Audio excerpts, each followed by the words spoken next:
ララジオが初めての陽介くんは、たくさん経験値を積んだ健太兄ちゃんこと、番組冒頭の掛け声を母音だけで教えてくれるボインボイン兄ちゃんのもとを訪れて、今日も掛け声を教えてもらうのでした。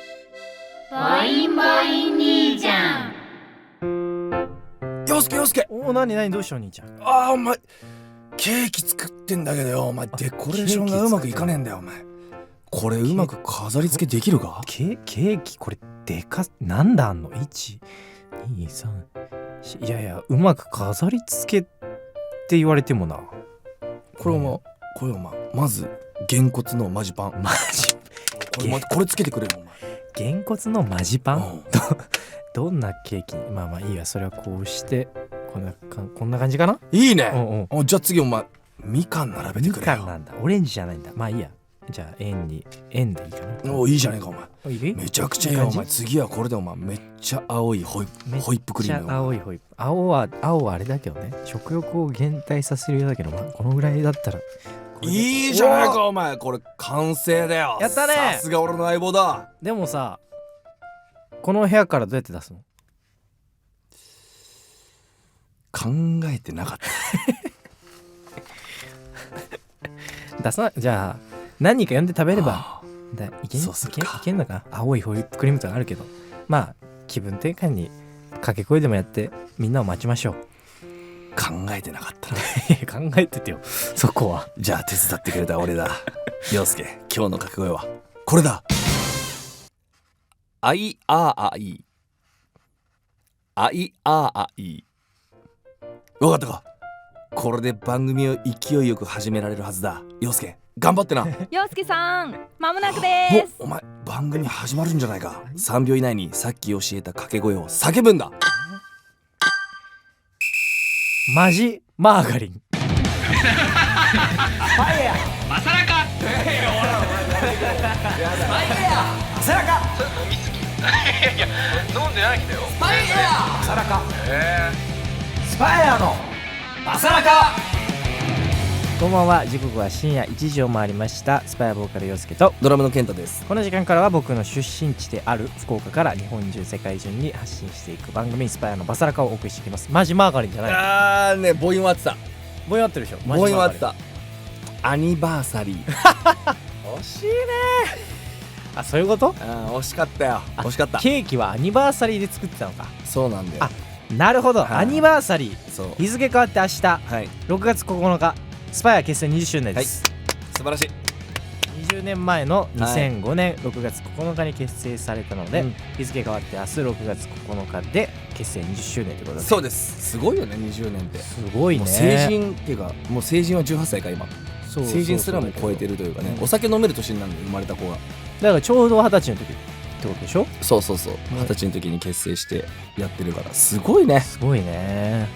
すごいしかないわ。すごいしかないわ。20年って20年はね、なかなか20年ランカーっていないからね今。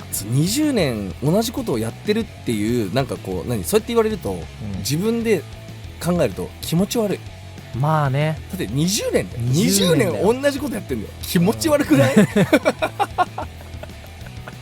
20年やばくない？ 20 年金の棒でそうぶったたいてんだよ太鼓。怖いよ。いやまあね、ほんとすごいですね。いや、じゃあ40周年目指してね。いや、もう陽介が今3年目になったら2年経ったよね。2年経ったまるっと2年経ったからあと18年経ったら、あれ何歳の時だ？18年だと24歳だったから、42 42の時だ。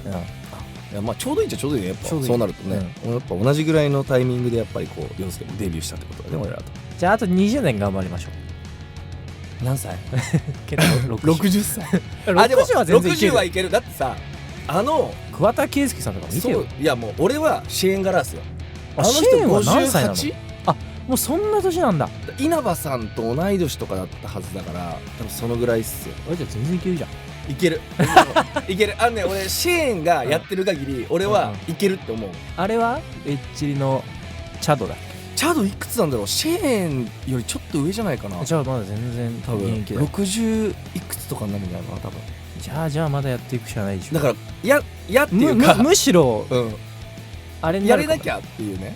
むしろうんなんかもうそこまでやれてたらうん本当にもうレジェンドの域じそうでもなんかさドラマーってさ、要はジャズ界隈とか、ゃん、巨匠と言われる人たちってもう80歳とかそうだね、いるからいるでもさ音楽性的に続けれる音楽なわけ、だからあの人たちが続けてるから、お前もできるだろう。対比になんないじゃん。やっぱロックやってる人と、そうだね、やっぱジャズとかああいう系やってる人だとやっぱなんかちょっと違うから、ジャンルが。ただシェーンとかチャドとかさ、あの人たちにちゃんとロックだもんね。そうやられちゃうと、そこまでできなかった時に、なんかこっちがへこむじゃん人としてみたいな、まあ及ばなかったかみたいな、そうね、プレッシャーがすごい。あの人たちが続けてる限り、いや頑張っていきましょう。でもそういうね、うん先輩方がいるのでね、はい私たちも頑張れております。はい、頑張っていきましょう。お便りもいただいております。はいラジオネーム椎名さん、シーナさんありがとうございます。 2025年6月9日スパイ結成20周年おめでとうございます。ありがとうございます。スパイエアと同じ時代に生きて活動を生で見守られる、幸せをかみしめております、はいこれからも応援し続けていきます。ありがとうございます。よろしくお願いします。ファンの方々もそうですね。いやそうですね、本当に応援20周年みたいな人そうですもいるわけですよ。よ。もう僕らがやっててさ、音楽を、うん中学生で好きなんですうんとかよくいたんですよ、うんそういう子たちも。その子たちがもう20周年ねだよね30超えてますからね30超えて素晴らしい。もう一個いきますか、はいラジオネームマックさん、はいふつおたです。はい、ケンジさん、ゆうすけさん、こんばんは。こんばんは。いつもラジオのリアタイができず、うんラジコのタイムフリーでうん通勤途中に聞いてるため、笑いをこらえるのに必死で絶賛不審者中ですそれはさておき、ここ半年ほど手の指が痛かったりむくんだり腫れたりしたので、ほう近所の整形外科に通院していました、うんしかし症状が改善されず、うん手の専門医を、紹介され受診、診察と検査の結果、指関節の腱の細胞が異常繁殖しておりほう腫瘍になっていました、えこのままでは仕事や生活に支障があるため手術を受けること、うん手術方法は指の部分麻酔でうんおよそ1時間、層は5センチ程度の日帰りですが、うん抜歯まで2週間、うんその間水が触れません。あしばらくビールもダメだよね。ダメでしょ。こんな私に頑張れください。いやそれは頑張れ。頑張れ、うんなんかちょっとしばらくビールもダメだよね、いや引っかかったんだけど、ビールはダメビールだよ。はダメだよアルコールは。そこはちょっと我慢しよう。いやこれは頑張れだわ、ね頑張って気をつけてください。頑張ってください。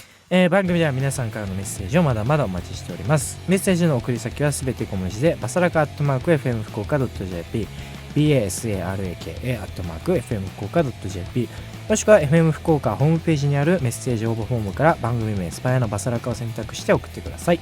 番組実況も大歓迎です。 X でハッシュタグバサラカをつけてポストしてください。それではスパイアのバサラカこの後深夜1時30分までお付き合いよろしくお願いします。スパイアのバサラカ、お送りした曲はスパイアでバディでした。それではこちらのコーナーに参りましょう。友達のさ、話なんだけどね。このコーナーは皆さんのはい巻いて遅すぎる。友達から聞いてことを送ってもらうコーナーです。はい僕らは決してあんたの話しようなんてことは言いません、はいぜひ友達から聞いた恥ずかしい話を教えてください、はいということで今週もいただいております。ありがとうございます。ラジオネームアミーゴさん、はい私の友達の話なんですけど、うんおっちょこちょいというかうんよくちょっとした間違いをするタイプの人で、はい家の近くと職場の近くに高速が新しく通ったので、うん仕事帰りに利用してみたそうなんですが、うん入り口から入った瞬間の分岐で間違え、うん家とは逆の方面に入ってしまったらしく、はいせっかく早く高速で家に帰れる予定がどんどん遠ざかることに、結局一区間そのまま乗って、うん次の出口で降りてまた高速に乗ることに、うんマジで何やってんのと思いながら帰路に着いたそうです、料金も余分に払って時間も余分にかかって散々だったそうです、ちなみに翌日会社の同僚たちに話したらしばらくそれをネタにいじられることになったそう、うん皆さんもお気をつけください。いやでもねこれはいいんですよ。こういう失敗を経て道って覚えるもんなんで。ああそうなのかな。そうです。でもこのうんアミーゴさんの友達はもう一回やりそうじゃない？なんかやればいいんです死なないから。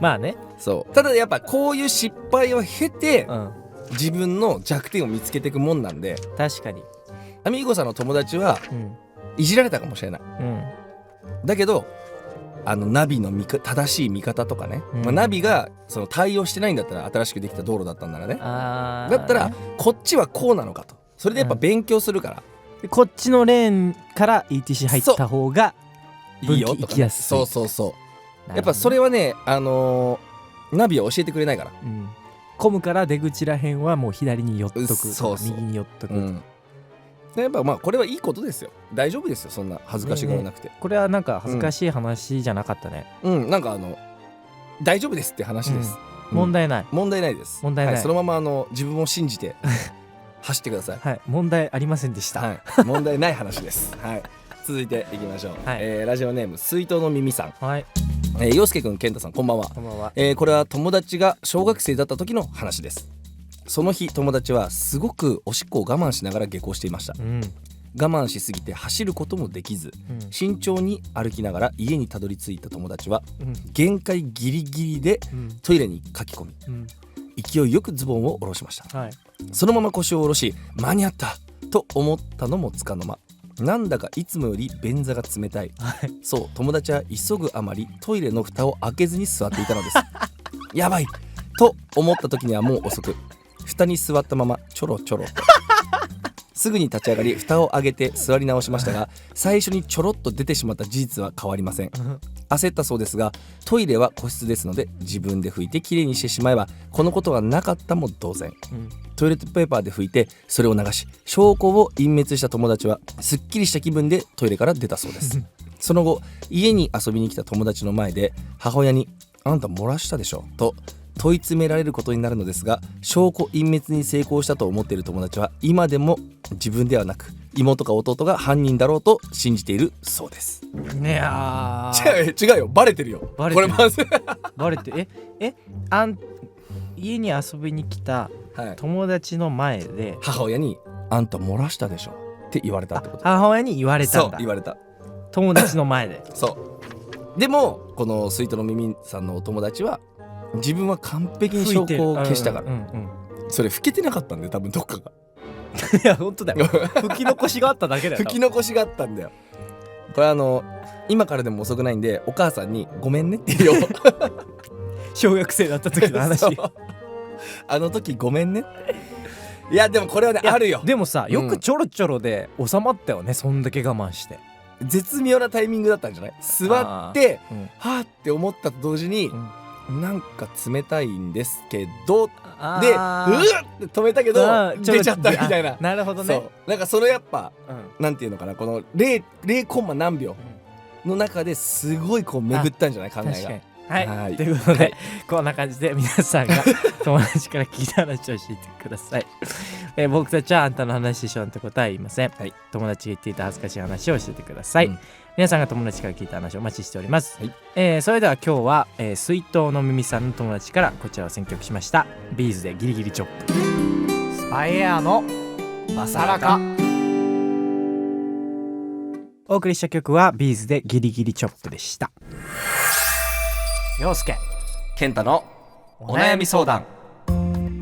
この時間からはリスナーの皆さんから送られてきたお悩みに答える陽介健太のお悩み相談です、今週もたくさんお悩み届いております、ラジオネームカテキンさん、はい陽介くん健太さんこんばんは。こんばんは。お二人はスイッチ2の抽選はされていますでしょうか、僕は死ぬほど応募していますというのもゲーム好きな彼女の誕生日にサプライズでプレゼントしたいからです、素敵。彼女はゆっくり買えるようになったら買うと言っているんですが、うん確実に喜ばせることのできるものがあるなら手に入れて喜ばせたい、はいただ本当に当たらないんです、うん彼女の誕生日が6月末なのでそれまでに当てたいんうわです。結構ね、そう2人とも何か運を上げる方法もしくはスイッチ2が当たらなかった場合どういうプレゼントをすべきか教えてください。ちなみにごめんなさい、僕当たりました。じゃあ健太からもらおう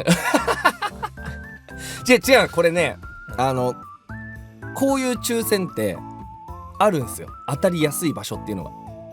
場所そうなんでかっていうと、応募する場所そう任天堂スイッチって人気がありすぎて、まずそもそも予約をする段階でハードルがあるんですよ。あるね、任天堂の公式で予約をしようとすると、いやスイッチの1ね、無印スイッチ、はいはいはい今までスイッチでのゲームのプレイ時間を何時間超えてないと抽選に参加できませんっていうまずハードルがあるの、うんうんうんでここが多分一番倍率高い、うんはいはいはい任天堂で抽選するのが、うんうんでただ量販店あ量販店でもやってんだやってる。ビッグカメラとかそうでもそこもハードルがあって、ほ量販店の、会員カードを持ってる人、うん正規会員ね、で多分半年とか1年以内うんでこれだけの金額のお買い物がある人はいはいはが抽選に参加できますってあー各場所にハードルがあるのね。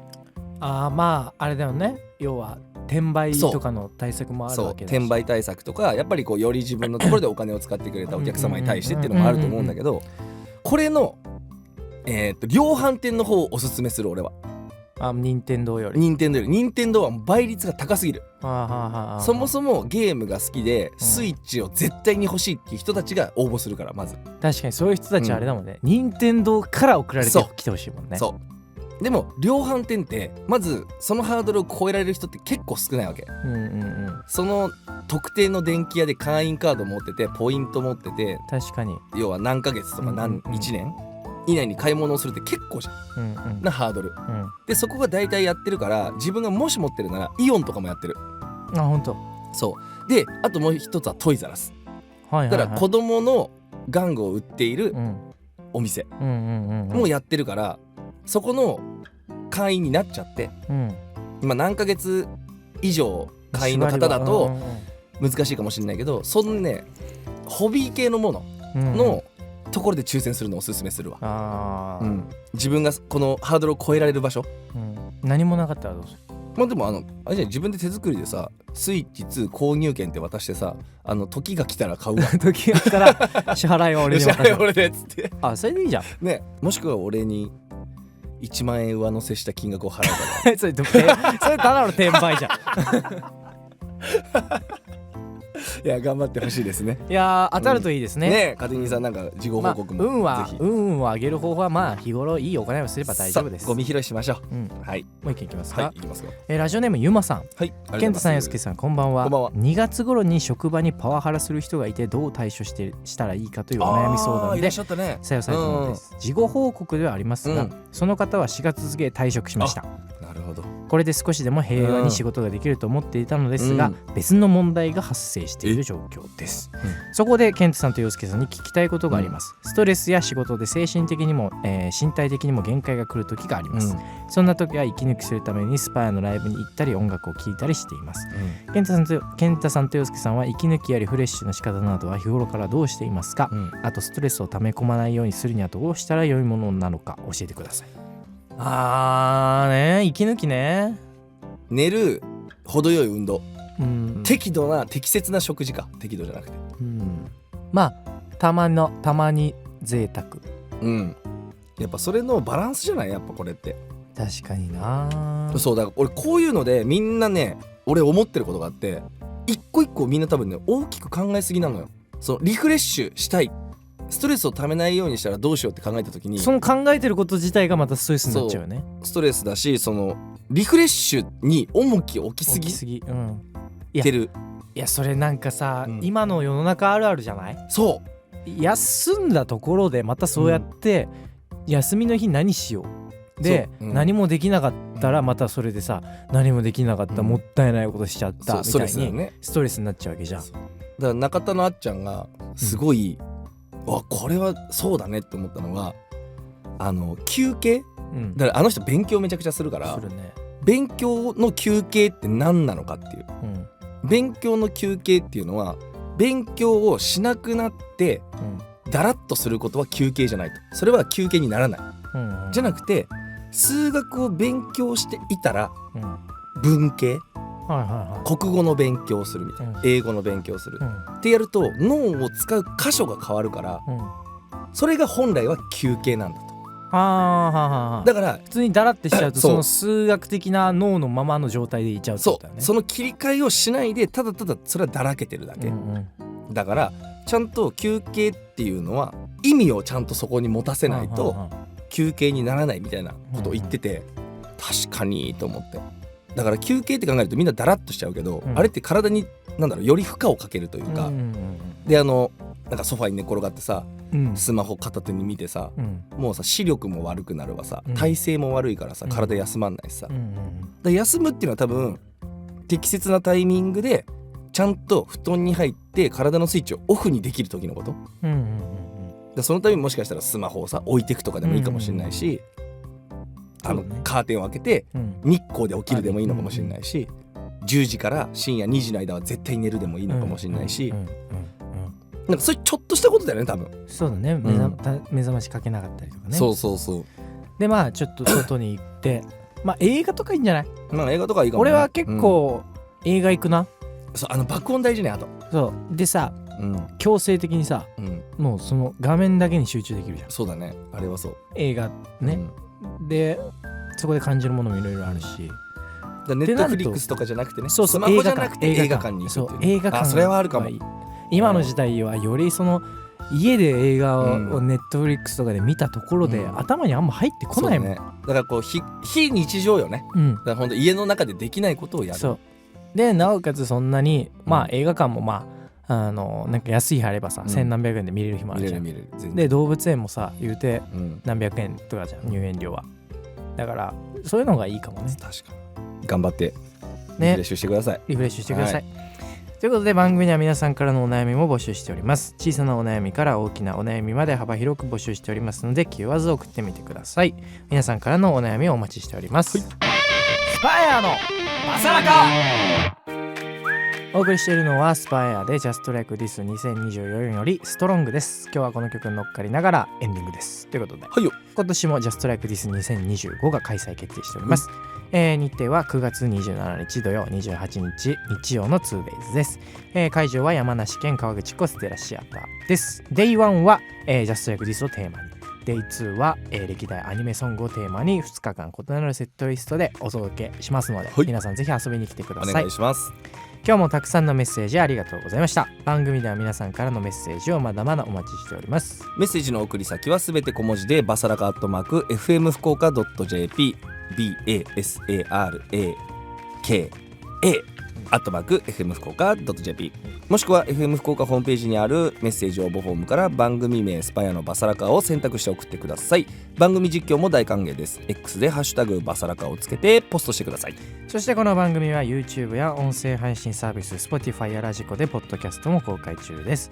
再編集版の番組本編や番組収録前のアイドリングトークなども配信してますし、 YouTube の方では字幕付き多言語翻訳も対応してますので、世界中のお友達にどんどんおすすめしてください。ということでこの時間のお相手はスパイアボーカル陽介と、ドラムの健太でした。それではまた来週。